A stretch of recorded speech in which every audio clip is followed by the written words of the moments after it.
Chapter 10, Save Money. The only factor you can control generates one of the only things that matters. How wonderful.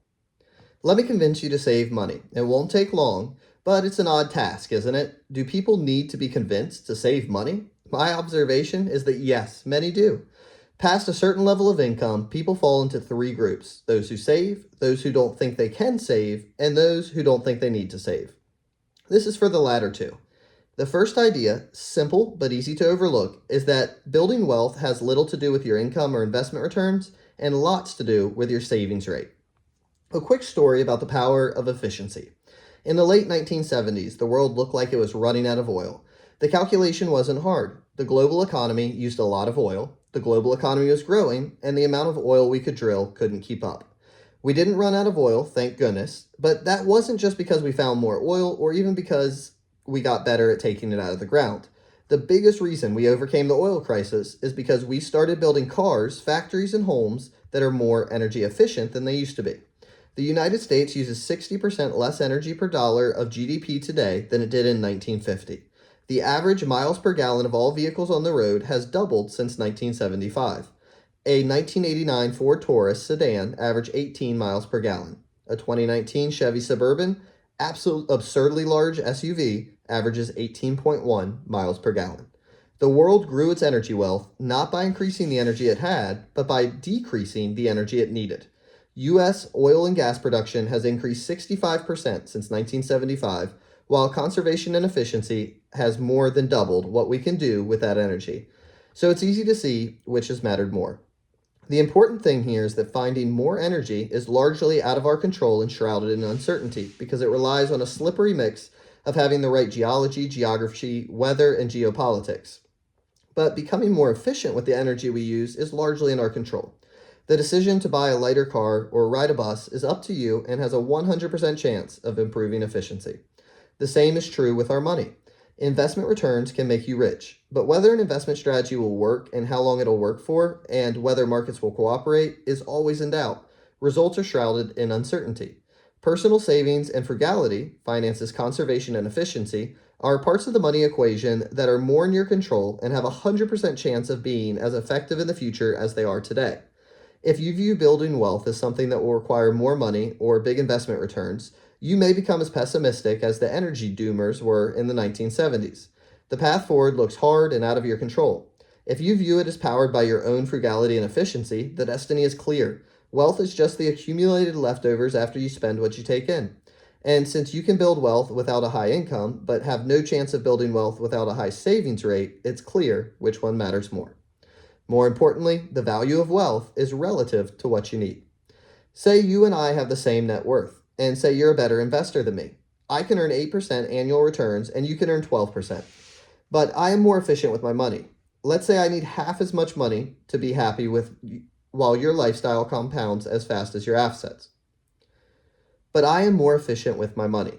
Let's say I need half as much money to be happy while your lifestyle compounds as fast as your assets. I'm better off than you are despite being a worse investor. I'm getting more benefit from my investments despite lower returns. The same is true for incomes. Learning to be happy with less money creates a gap between what you have and what you want to have. Similar to the gap you get from growing your paycheck, but easier and more in your control. A high savings rate means having lower expenses than you otherwise could, and having lower expenses means your savings go further than they would if you spent more. Think about it in the context of how much time and effort goes into achieving 0.1% of annual investment outperformance. Millions of hours of research, tens of billions of dollars of effort from professionals, and it's easy to see what's potentially more important or worth chasing. There are professional investors who grind 80 hours a week to add a tenth of a percentage point to their returns when there are 2 or 3 full percentage points of lifestyle bloat in their finances that can be exploited with less effort. Big investment returns and fat paychecks are amazing when they can be achieved, and some can achieve them. But the fact that there's so much effort put into one side of the finance equation and so little put into the other is an opportunity for most people. Past a certain level of income, what you need is just what sits below your ego. Everyone needs the basics. Once they're covered, there's another level of comfortable basics, and past that, there's there's basics that are both comfortable, entertaining, and enlightening. But spending beyond a pretty low level of materialism is mostly a reflection of ego approaching income, a way to spend money to show people that you have or had money. Think of it like this, and one of the most powerful ways to increase your savings isn't to raise your income, it's to raise your humility. When you define savings as the gap between your ego and your income, you realize why many people with decent incomes save so little. It's a daily struggle against instincts to extend your peacock feathers to their outermost limits and keep up with what others are doing. People with enduring personal finance success, not necessarily those with high incomes, tend to have a propensity to not give a damn what others think about them. So people's ability to save is more in their control than they might think.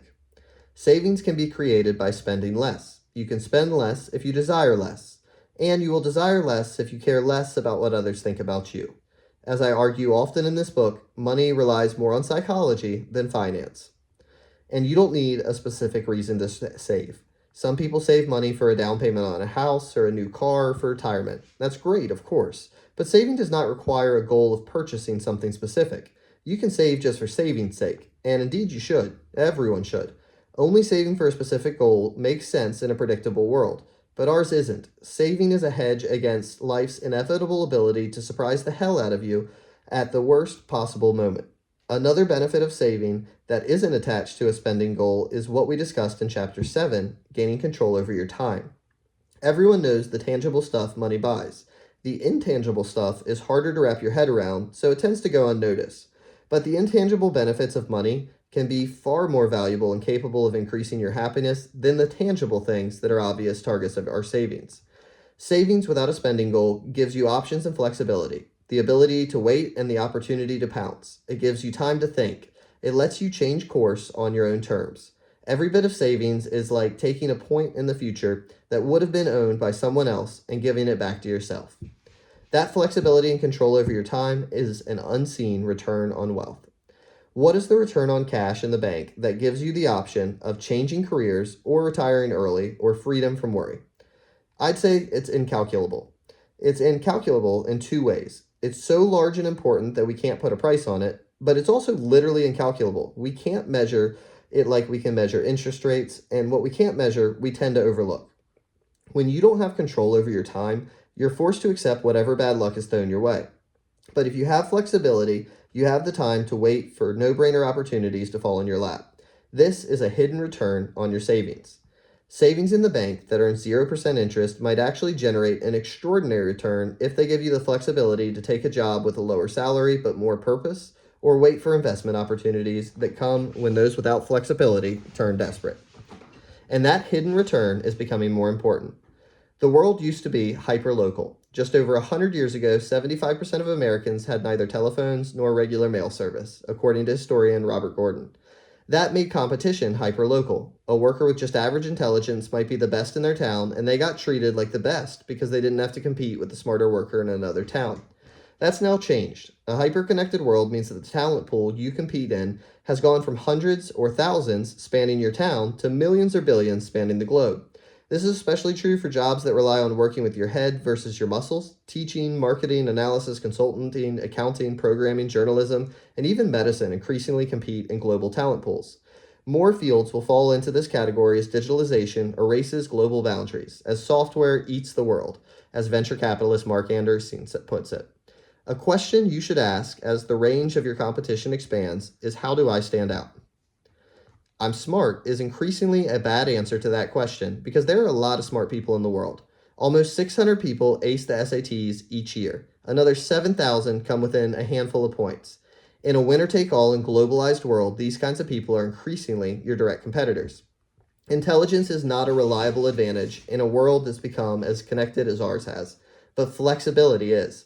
In a world where intelligence is hyper-competitive and many previous technical skills have become automated, competitive advantages tilt towards nuanced and soft skills, like communication, empathy, and perhaps most of all, flexibility.